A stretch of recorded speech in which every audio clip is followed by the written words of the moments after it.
오늘 이 시간에는 다니엘서 9장 13절로 14절 말씀을 중심으로 해서 영적 세 가지 생활에 등한한 자란 제 말씀 상고하는 가운데 피차에 은혜 받기를 원합니다.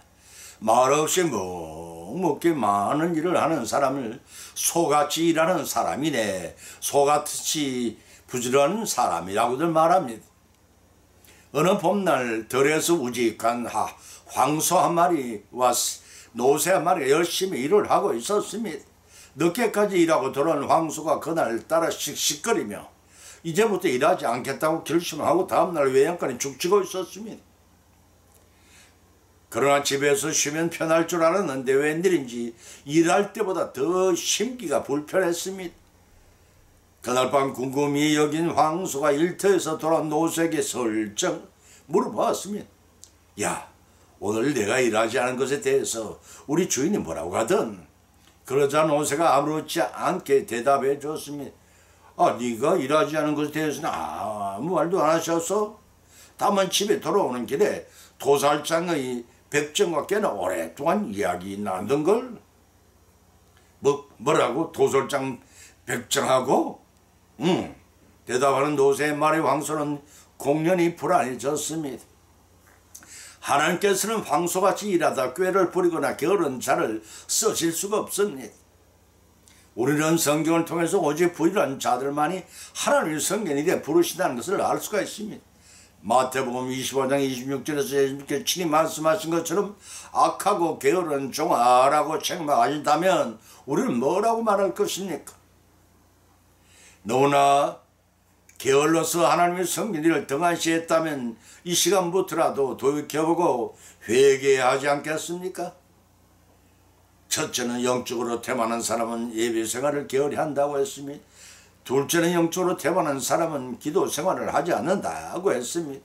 세 번째는 영적으로 태만한 사람은 알고도 행치 않는다고 했습니다.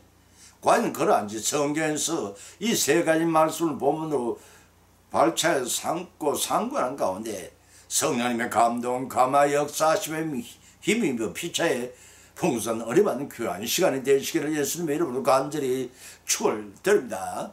첫 번째는 영적으로 태만한 사람은 예배 생활을 게을리 한다고 했습니다.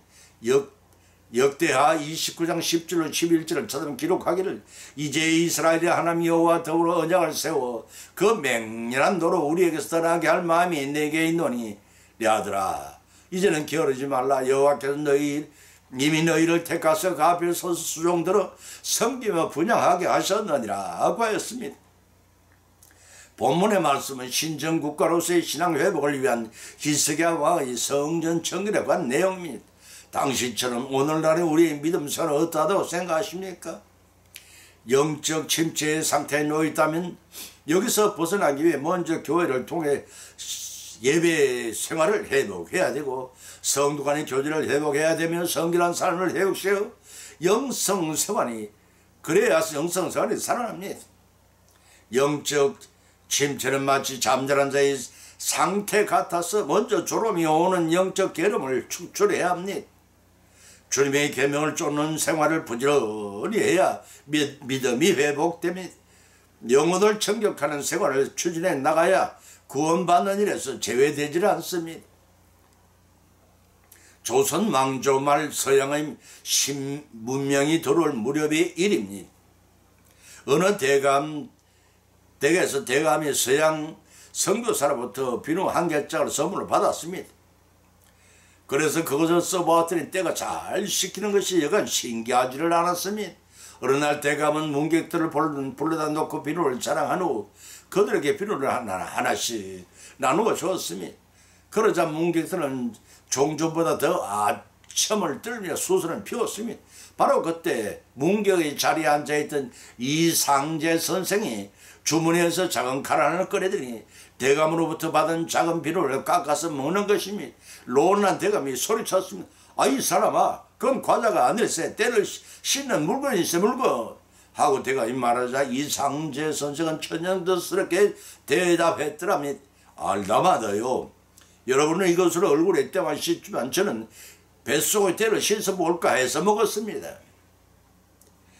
그의 말에 자리에 앉아있던 대감과 조금 전까지 아부를 떨던 문객들은 모두 낯을 불켰습니다. 깨끗해지고 싶은 것은 인간의 심리입니다. 그런데 문제는 속으로 어떻게 되든지 겉으로만 깨끗해지는 데에 있습니다. 겉만 번지르할 뿐 속은 이미 더러워져 만신 차이가 되어내도 말입니다. 예수님께서 이스라엘 종교 지도자들을 향해 회칠한 무덤처럼 겉만 번지르한 저들이라 하고 책망하신 바 있습니다.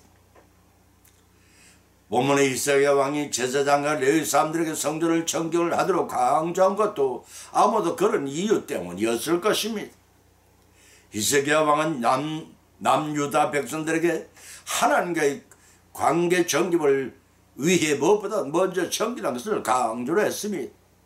오늘날을 살아가는 우리 성도들은 어떠하다고 여기십니까? 과연 하나님 앞에서 성결하여 바른 예배를 드리시다고 생각하시는지요?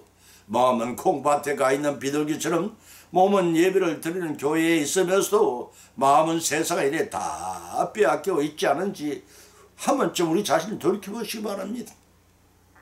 건성으로 드리는 예배를 하나님이 원치 아니하십니다. 하나님의 영이신 진정으로 예배를 드리지 않으면 그 예배를 받지 아니하시다는 사실을 아셔야 합니다. 진정으로 예배를 드린다는 것은 영이 청결하지 않으면 불가능합니다. 사무엘 선지자가 사무엘상 15장 22절에서 타락하고 부패한 사울 왕의 질타기를 기름진 제사보다 상한 심령을 더 원하신다라고 하신 말씀을 우리는 명심해야 할 것입니다. 이를 아는 당시 이스라엘 백성들은 자신들의 더러움을 씻어내고 성전 청결 운동에 동참을 했습니다. 본문 10절에서 기록하기를 이스라엘이 하나님과 더불어 언약을 세우라고 하였습니다. 언약을 맺었다는 것은 쌍방간의 책임과 의무가 있음을 의미합니다. 하나님께서는 백성들을 보호하시고 모든 열국 위에 태어나게 하시며 제사장 나라가 되게 하시겠다고 약속을 하였습니다. 출애굽기 19장 4절에 6절의 말씀입니다. 때문에 백성들은 어떠한 때이든지 언약의 내용을 지켜야 하는 책임이 따릅니다. 그런데 하나님께서는 언약을 이행하셨으나 백성들은 여전히 죄를 범하고 그 언약의 책임을 감당하지 못했습니다. 때문에 이스라엘이 하나님과의 관계를 회복하기 위해서는 언약을 반드시 세워야 했습니다. 역대하 23장 16절 하시기 바랍니다. 본문의 히스기야 왕은 백성들에게 하나님만을 섬기며 예배를 드리기를 종용했습니다. 그래서 본문 11절에서 히스기야 왕은 내 아들들아 게으르지 말라고 하였습니다. 하나님 일에 아니하거나 방종한 가운데 참여한 일이 없도록 당부한 것입니다. 이는 곧 예배를 게을리하지만은 뜻이기도 합니다. 하나님을 믿는 성도라면 예배를 통해 모든 신앙생활이 시작되어야 합니다. 예배가 바로 서지 못하고 바로 드리지 못하면 그 믿음은 실패한 것으로 여기고 최선을 다해 교회에 나와 예배를 드린 일로부터 시작해 기쁨이 내리시는 하나님의 축복을 항상 받고 누리시는 회개의 생활을 해나가시기를 예수님의 이름으로 충을 드립니다. 두 번째는 영적으로 태어난 사람은 기도를 하지 않는다고 했습니다.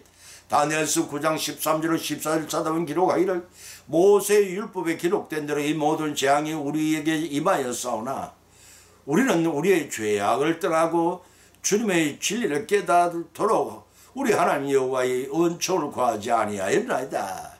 이러므로 여호와께서 이 재앙을 간직하여 두셨다가 우리에게 임하게 하셨사오니 우리의 하나님 여호와는 행하시는 모든 일이 공의로우시나 우리가 그 목소리를 청종치 아니하였습니다라고 자백했습니다. 대부분의 세상 사람들은 인간의 생사 화복을 원하시는 뜻대로 주관하시는 이가 전능의 하나님이신 잘 모르고 있습니다. 알더라도 개념적으로만 알아서 우리의 실생활에 그 영향력을 직간접적으로 발휘하고 계심을 잊어버리고 삽니다. 하나님의 관점에서 세상을 내려다 보실 때 인간은 한 점이 먼저보다 더 작은 존재에 불과합니다. 그런데도 하나님은 오묘하신 창조 섭리 가운데 각 개인의 일평생을 불꽃 같은 눈동자로 택한 자들을 끝날까지 지켜보시며 인도하심을 받는 참으로 복된 우리는 존재들입니다. 때문에 무엇을 먹고 무엇을 입고 무엇을 마실까 하는 근심은 주님께 맡기고 주님의 진리를 깨닫기를 간구해야 합니다. 하나님의 의와 그 나라를 구하는 기도와 이웃을 위해서 간구해야 합니다. 이러한 믿음의 기도는 하나님의 보좌를 움직이는 축복이 옵니다. 한때 중국에서 선교 활동을 했던 어느 선교사가 중보 기도에 대해서 이렇게 흥미있는 이야기를 간증한 바 있습니다. 그 선교사가 중국에 나가 있던 당시에 중국은 공산화가 되었고 그녀가 거주하고 있던 작은 마을에도 공산군이 들어왔습니다. 그곳에 활동하던 선교사들은 모두 한 곳으로 붙잡혀 와서 감금된 채 모든 식량과 의료 혜택이 끊기고 우편물 마저 차단되는 어려운 상황에 놓이게 됐습니다. 그들은 다만 하나님 도움만을 바랄 뿐이었습니다. 그렇게 며칠이 지난 어느 날 선교사들을 억압하고 제한했던 많은 균례와 제한들이 풀리기 시작했습니다. 식량과 의료시설이 공급되어졌고 공산군들도 선교사들에게 호주로 대하기 시작했습니다. 그뿐 아니라 선교사들이 고국으로 돌아갈 수 있도록 모든 여건이 허락되기도 했습니다. 이렇게 하여 그곳 선교사들이 고국으로 돌아오게 되었고 한참 후에 그들은 오하이오 주에 있는 한 작은 교회의 교인들이 사랑하는 선교사들을 도울 수 있는 길을 안다가 찾다가 마침내 온 교인들이 교회에 모여 며칠 동안 밤을 새워 철야 기도를 했다는 사실을 알게 되었습니다. 오하이오 주의 교인들이 밤을 새워가며 기도를 드릴 때가 중국에서는 아침이었고 바로 그때부터 선교사들의 모든 사정이 달라지기 시작했던 것입니다. 이처럼 오하이오 주의 작은 교회 교인들이 선교사들을 위해 중보 기도를 했듯이 다니엘이 범죄한 유태민족의 구원을 위해 기도를 함과 같이 지금은 이 땅의 성도들 가정과 교회와 나라와 민족을 위해 중보 기도에 힘쓸 때입니다.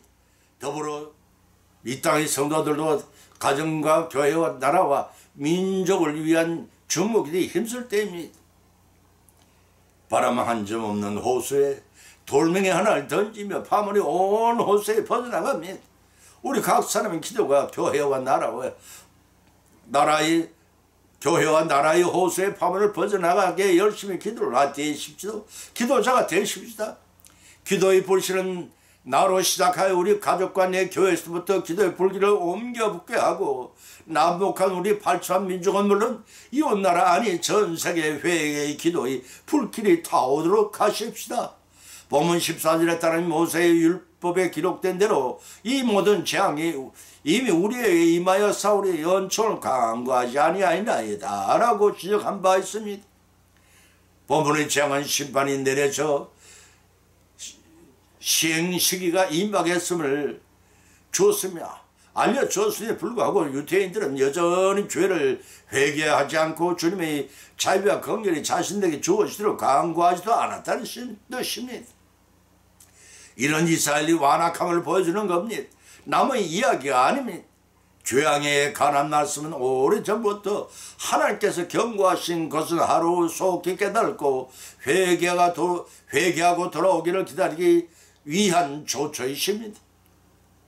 그러나 본문에서 다니엘은 포로 기간 7년이 지나도록 이런 사실을 깨닫지 못하고 하나님께 은총을 강구하지 않은 사실을 지적하며 회개하기를 바라고 했습니다. 본문 당시와 같이 지금은 심판주님이 오실 때가 임박한 때입니다. 도적이 들게 되면 개도 짖지 않는다는 우리라는 속담이 있습니다.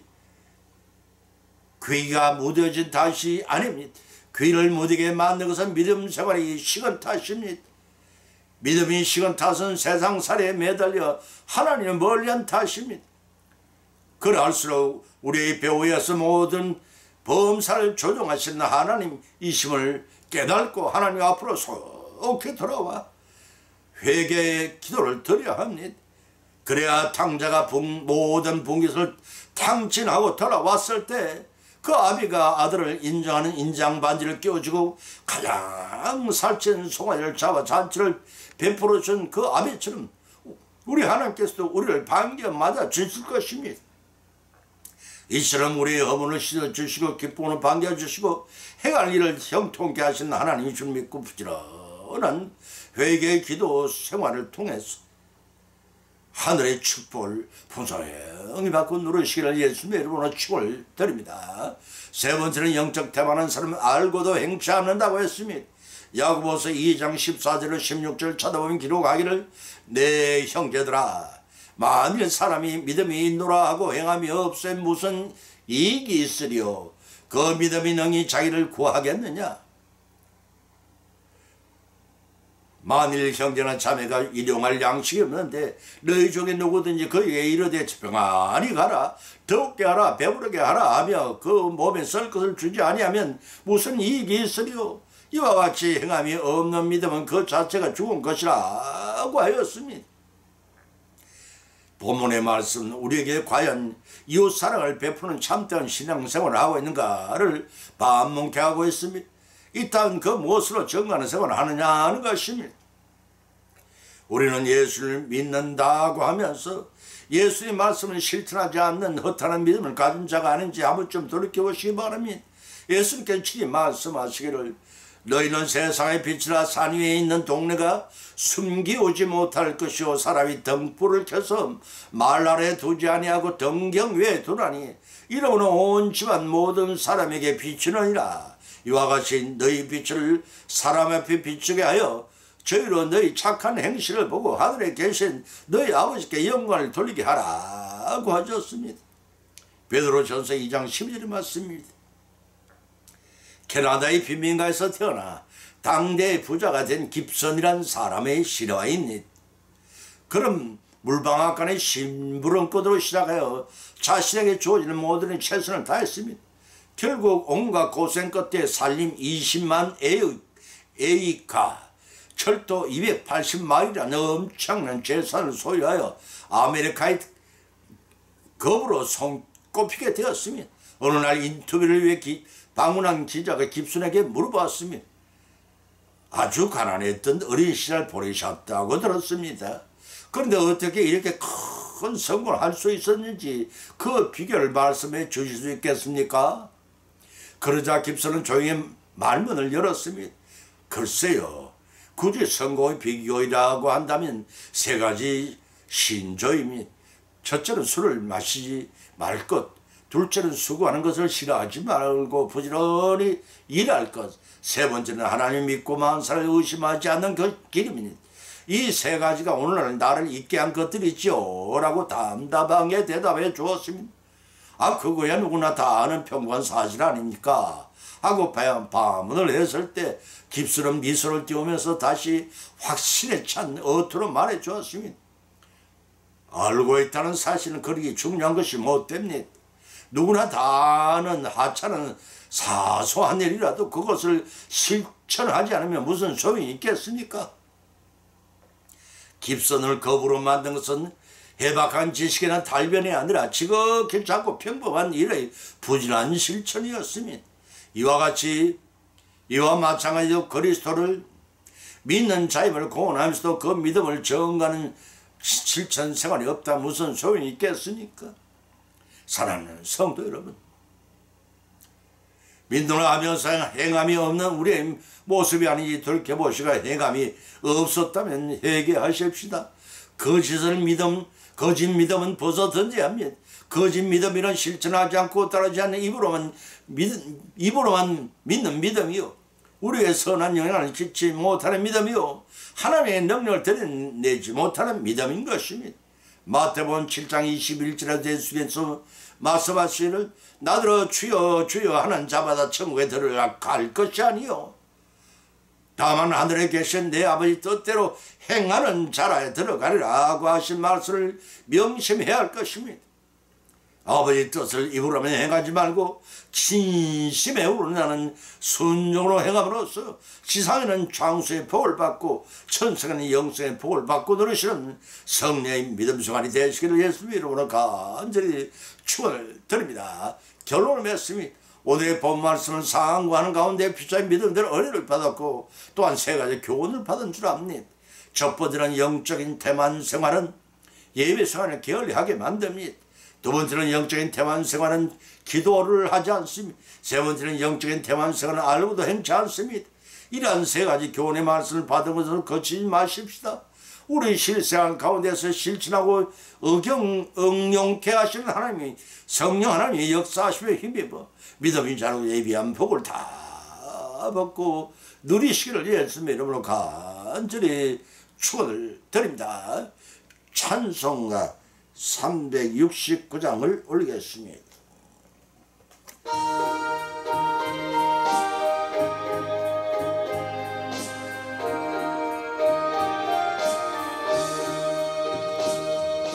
죄진 맡은 우리 구주 어찌 좋은 친건지 걱정 근심 무거운지 우리 주께 맡기세 주께 고함 없는 고로 복을 받지 못하네 사람들이 어찌하여 아랠 줄을 모를까 시험 걱정 모든 괴로 없는 사람 누군가 부질없이 낙심 말고 기도 드려 아뢰세 이런 진실하신 신고 찾아볼 수 있을까 우리 약함하시오니 어찌하니 아랠까